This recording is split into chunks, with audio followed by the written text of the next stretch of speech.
اپنا گاڑ رہے ہیں، اللہ کا بنایا وہ پسند نہیں آیا، نئی رسمیں نکال رہے ہیں، نہیں.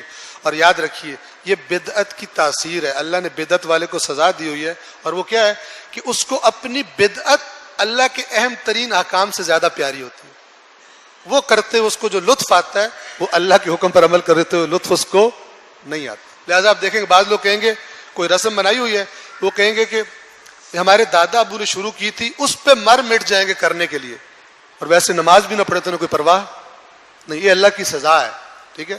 اور وہ جو اللہ جنہیں توفیق دے قرآن پڑھیں، دین کی تھوڑی سی اصلی والے دین کا ٹیسٹ جن کو معلوم ہو ان کو پتہ ہے کہ یہ قرآن کہتا ہے، اللہ کہتا ہے میں پھر انتقام لیتا ہوں، جو مجھے چھوڑ کے جاتا ہے پھر میں کہتا ہوں جا تو اسی میں غرق ہو، اسی سے محبت کر تو.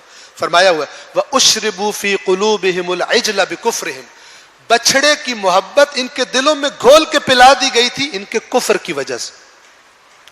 ان کو موسیٰ سے زیادہ بچڑا پیارا تھا جس کو پوجتے تھے سونے کا بنا کر. اللہ نے تو فرماتا ہے قد بینا الآیات، ہم نے اپنی آیات کو، بے شک ہم نے اپنی آیات کو بڑا کھول کر بیان کر دی ہے. اب ہمیں آنکھیں کھولنے کی ضرورت ہے اور دل کھولنے کی ضرورت ہے. اللہ کی آیتیں واضح اور روشن ہیں.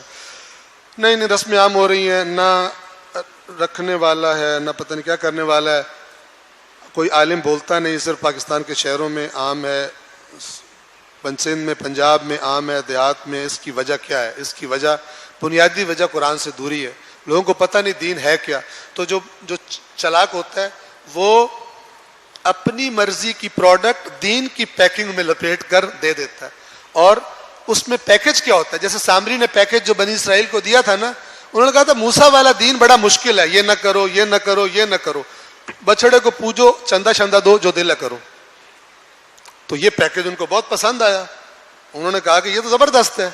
اور اس کے پروپیگنڈے میں شیطان ہمیشہ انسان کی نفس پرستی، خواہش پرستی کو ٹارگٹ کرتا ہے، اور اللہ کے دین کے مقابلے میں پیرلل جو دین بنایا جاتا ہے اس میں انسانوں کی نفسانی خواہشات کی پورا ہونے کی گارنٹی زیادہ دی جاتی ہے.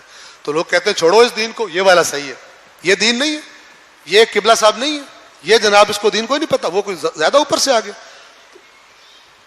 قرآن پڑھیں تاکہ دین کا جو ٹیسٹ ہے، خالص دین کا ٹیسٹ وہ پتہ ہو، تاکہ اگر دوسرے دین کا ٹیسٹ آئے تو آپ کو پتہ لگ جائے کہ یہ خالص دین نہیں ہے.